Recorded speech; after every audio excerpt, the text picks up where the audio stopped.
तो हम जिस टॉपिक से शुरुआत करने वाले हैं, शुरुआत क्या है, जिस टॉपिक को आज पढ़ने वाले हैं उस टॉपिक का नाम है जैन फिलॉसफी। और ये उस फिलॉसफी की सीरीज का चौथा विषय है। मैंने आपको इसका पर्पस पहले ही बता दिया और उस पर्पस के लिए थोड़ा सा आप भी मेरे साथ मेहनत करेंगे तो हमारी बात बनेगी। देखिए, जैन फिलॉसफी को समझने के लिए एक एग्जाम्पल हम लोग हमेशा कोट करते हैं और ये एग्जाम्पल आप इस चित्र से देख पाएंगे, समझ पाएंगे। ये एक कहानी है, बहुत प्रसिद्ध कहानी है और वो कहानी जैन दर्शन में भी चलती है, बौद्ध दर्शन में भी चलती है, हिंदू दर्शन में भी चलती है। एक ही कहानी का इस्तेमाल कई दर्शनों ने अपने अपने तरीके से किया हुआ है।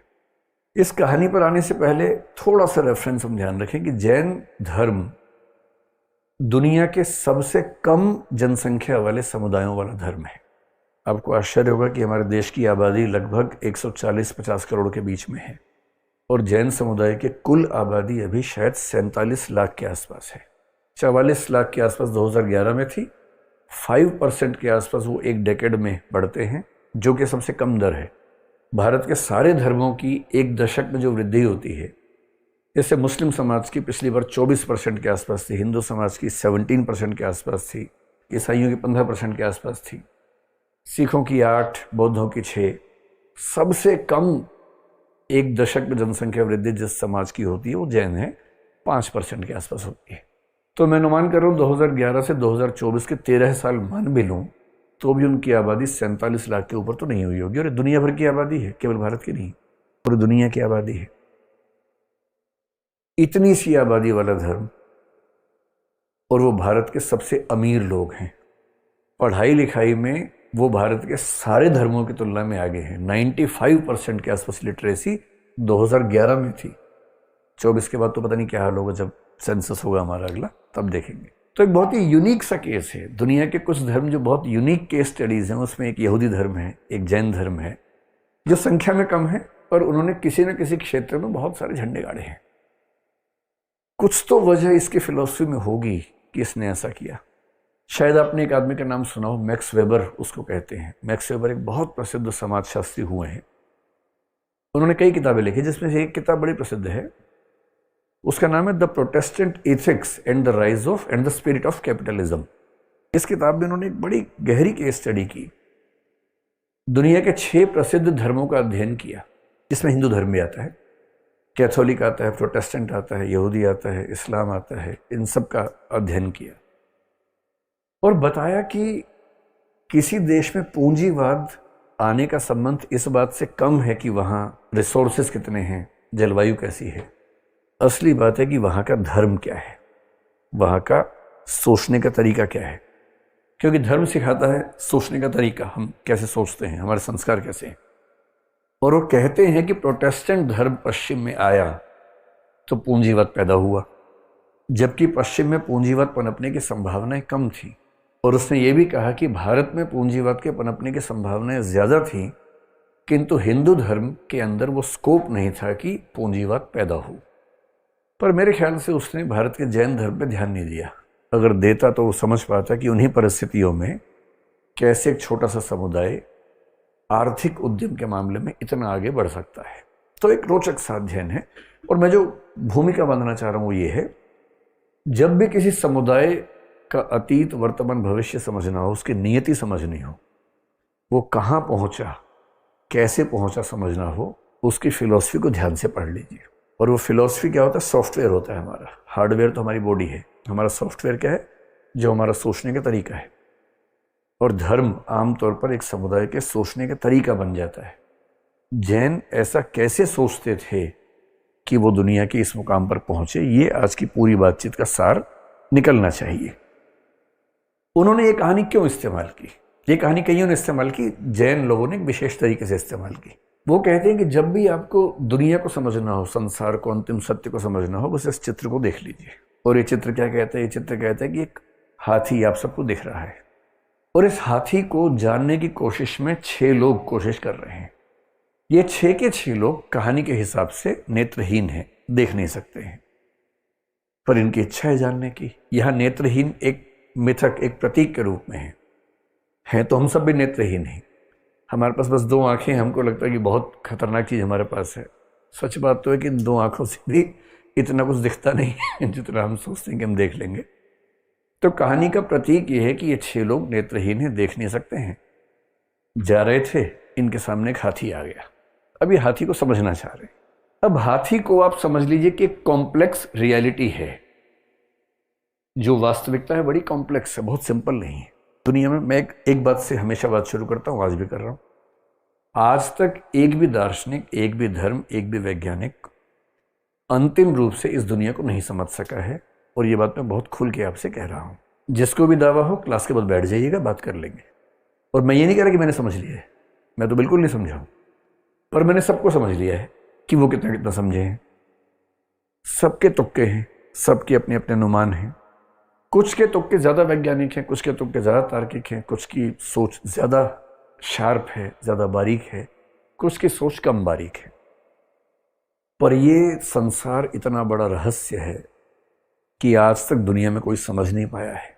और अगर कोई क्लेम करता है कि उसने समझ लिया है तो वो मजाक की बात है, हंसी मजाक की बात है। किसी को अगर भरोसा है, कोई छोटा सा बच्चा हो आपको बोले मैं छप जानता हूँ, मैं छप जानता हूँ, तो आप क्या करेंगे? उसको आप चिकोटी काटेंगे उसी गाल पे कि तुम सच में बहुत प्यारे हो, तुम सब जानते हो।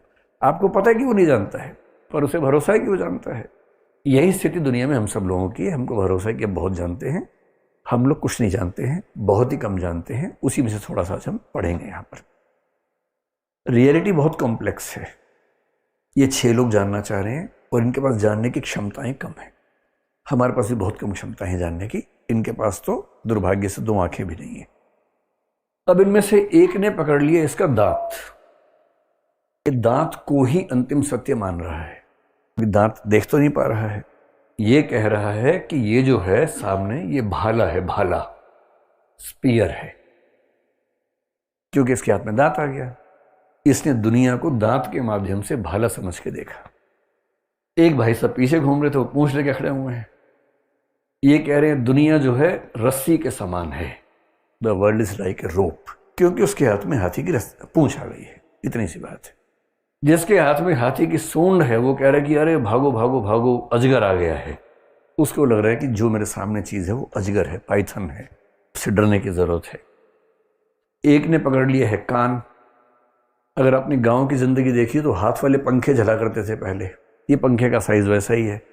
और ये कह रहे कि ये तो पंखा है, जो हाथ से झुलने वाला पंखा होता है, ये पंखा है, ये अजगर नहीं है, ये रस्सी नहीं है, ये पंखा है। जिसके हाथ में आ गया है पैर, वो कह रहे अरे भाई खंबा है, खंबा, ये एक पोल है। और जिसने छू लिया है इसके पेट को, छू छू के थक गया, खत्म नहीं हो रहा, वो कह रहा है कि नहीं, ये तो बहुत बड़ी दीवार है, दिस इज ए वॉल। 6 के 6 लोग अपने अपने नजरिए से हाथी को जानने का प्रयास कर रहे हैं। कोई नहीं जान पा रहा है, और इसके 2 कारण हैं। इसीलिए जैन फिलॉसफी के 2 सिद्धांत सबसे सुंदर हैं। अगर आप कम पढ़ना चाहेंगे तो हम केवल उन 2 की बात करेंगे, आप थोड़ा ज्यादा जानना चाहेंगे तो बाकी का भी हल्का जिक्र कर लेंगे। सबसे जो ब्यूटीफुल प्रिंसिपल्स जैन फिलॉसफी के हैं वो 2 हैं। एक कहता है कि ये जो सत्य है बहुत ही कॉम्प्लेक्स है। इस कॉम्प्लेक्सिटी ऑफ ट्रुथ के सिद्धांत को बोलते हैं अनेकांतवाद। आपने शब्द जरूर सुना होगा, अनेकांतवाद। जो जैन बच्चे बैठे हैं वो तो रोज सुनते होंगे सुबह शाम घर में पापा मम्मी से कि अनेकांतवाद, अनेकांतवाद। हालांकि मेरे बहुत जैन बच्चों से मेरा परिचय है, समझते वो भी नहीं है। जब मैं उनसे मॉक इंटरव्यू पूछता हूँ कि अंतर बताओ, तो गोल मोल बात करते हैं। तो उनको भी थोड़ा समझने की जरूरत है कि कितना गहरा सिद्धांत बाई चांस आपकी झोली में गिरा हुआ है, आपको पता होना चाहिए वो क्या है। और इस कॉम्प्लेक्स रियलिटी को जानने के प्रोसेस में हम लोग जो मूर्खताएं कर रहे हैं, उन मूर्खताओं को समझने का जो तरीका है, उस सिद्धांत का नाम है स्यादवाद। SYADVADE, स्यादवाद। स्यात एक शब्द है संस्कृत का, उससे बना है स्यादवाद। तो जब भी कोई आपसे पूछे कि जैन फिलॉसफी क्या है, कुछ ना सूझे बोलिए जैन फिलॉसफी का मतलब है अनेकांतवाद और स्यादवाद। और इन दोनों को समझ लिया, क्या बोलते फिल्मी भाषा में, इन दोनों को समझ डाला तो लाइफ झिंगालाला। ना ये क्या होता है मुझे पता नहीं, झिंगालाला। मैंने कई बार सोचा कि ढूंढूं ये होता क्या है, मुझे आज तक नहीं पता लगा क्या होता है, पर ये कुछ होता है, जो भी होता है। और इसलिए जब हम जैन फिलॉसफी को ब्रेक करते हैं, और ब्रेक करने का मतलब है जब कुछ पार्ट्स में डालते हैं, मैं आपको याद दिला दूं, अगर वो 4 वीडियोस नहीं देखे, कि किसी फिलोसफी के 3 हिस्से होते हैं। एक को बोलते हैं मेटाफिजिक्स यानी तत्व मीमांसा, एक को एपिस्टेमोलॉजी यानी ज्ञान मीमांसा, तीसरे को इथिक्स यानी नीति मीमांसा। आपको ऐसा लग रहा होगा शायद कुछ लोगों को कि पहले तो क्रम अलग था, ये ऊपर होता था, ये नीचे होता था। केवल जैन फिलोसफी को पढ़ने के लिए हमें मजबूरी में पहले मेटाफिजिक्स को पढ़ना पड़ता है, फिर एपिस्टेमोलॉजी पे आती है, क्योंकि इनमें कनेक्शन बड़ा गहरा है। और बिना इसकी मेटाफिजिक्स को समझे इसकी एपिस्टेमोलॉजी को नहीं समझ सकते। मेटाफिजिक्स का मतलब क्या है? सिंपल सी बात है, दुनिया का अंतिम सत्य क्या है, सत्ता किसकी है, क्या एग्जिस्ट करता है, इसको बोलते हैं मेटाफिजिक्स। और मेटाफिजिक्स में जो जैन मेटाफिजिक्स है उसका नाम है अनेकांतवाद। मेटाफिजिक्स के अंदर मुख्य रूप से 3 सवाल होते हैं। पहला होता है ईश्वर, ये सब कुछ किसने बनाया, ईश्वर है नहीं है तो कितने हैं, मिल के काम करते हैं या एक ही है, कैसे दुनिया बनाई उसने, मिट्टी कहाँ से लाया, वो सब, इन सब को बोलते हैं ईश्वर मीमांसा या थियोलॉजी। दूसरा सवाल होता है जगत यानी कि संसार, दिस वर्ल्ड, ये वर्ल्ड कैसे बना। जैसे जैन लोग ईश्वर को नहीं मानते हैं लेकिन जगत को तो मानते ही हैं, तो ये संसार कैसे बना उनको बताना पड़ता है। और तीसरा सवाल होता है आत्मा, जो हम सबको लगता है कि हमारे अंदर है कि नहीं पता नहीं, लेकिन हम सबको भरोसा तो है कि हमारे अंदर आत्मा होती है। जैन लोग मानते हैं कि आत्मा होती है, बौद्ध लोग मानते हैं कि नहीं होती है, जिंदा वो भी है जिंदा ये भी है। अब क्या पता होती है कि नहीं होती है, लेकिन सबके अपने अपने थॉट्स हैं, कोई मानता है कोई नहीं मानता है। लेकिन हमें तो ये समझना है कि सब ने किस किस तरीके से दुनिया को समझने की कोशिश की है। तो मेटाफिजिक्स में अनेकांतवाद के अंतर्गत हमें मुख्य रूप से इन 3 बातों पर गौर करना है। संक्षेप में, ज्ञान मीमांसा का मतलब होता है कि किसी चीज को जानने की जो प्रक्रिया है, जो प्रोसेस ऑफ नॉलेज, उसमें इस दर्शन ने क्या क्या बारीकियां रखी, क्या क्या सावधानियां बरती। जैसे ज्ञान की परिभाषा क्या है, जैसे कौन से प्रमाण होते हैं, ज्ञान कितने प्रकार का होता है। जैन दर्शन की ज्ञान मीमांसा में जो सबसे सुंदर सिद्धांत है वो स्याद्वाद है। इसके अलावा हम थोड़ा सा देखेंगे ज्ञान के कितने प्रकार हैं। जैसे वो बड़ी सुंदर बात करते हैं, हमें ऐसा लगता है कि जैसे मैं पेन आपके सामने रखूं, आपने पेन को देखा, आप सोच सकते हैं कि आपने पेन को देखा और ये 1 सेकंड में हो गया। जैन दर्शन ने इसके भी 4 स्टेप्स बताए हैं कि ये 4 स्टेप्स में होता है, ऐसे नहीं होता है।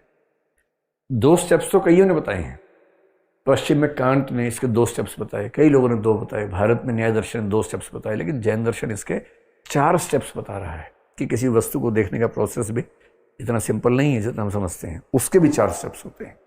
ये सब किस में आता है? ज्ञान मीमांसा में, एपिस्टेमोलॉजी में। नीति मीमांसा या इथिक्स के बेसिकली 2 सवाल होते हैं। एक ये कि जीवन का उद्देश्य क्या है, दूसरा वहां तक कैसे पहुंचे। भारत में चारवाक को छोड़ के 8 दर्शनों का मानना है कि जीवन का एक ही उद्देश्य है, मोक्ष। उसी मोक्ष के नाम बहुत सारे हैं। जैन लोग उस मोक्ष को कैवल्य कह देते हैं, बौद्ध लोग निर्वाण कह देते हैं, कोई उसको अपवर्ग कह देता है, जैसे न्याय दर्शन आमतौर पर अपवर्ग कह देता है। निश्रेयस शब्द भी चलता है, मुक्ति भी चलता है, तो कई अलग अलग नाम उसके चलते हैं। लेकिन जैन दर्शन में सामान्यतः जो नाम इसका दिखता है वो क्या है?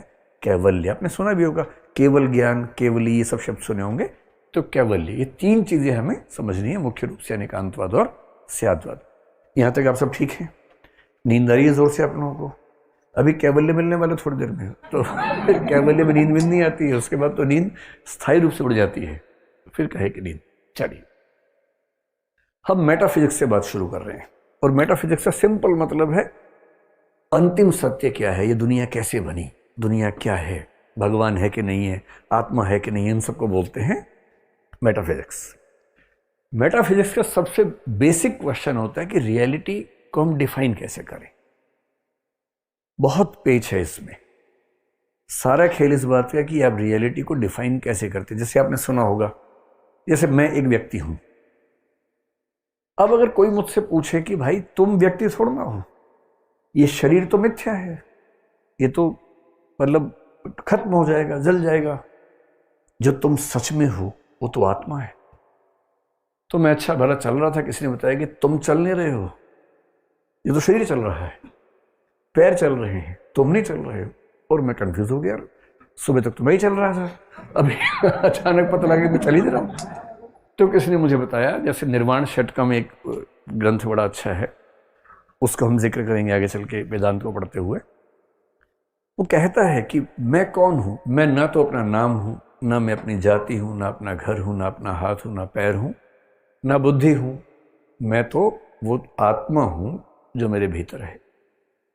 अब कोई रियलिटी को इस तरह से डिफाइन कर सकता है।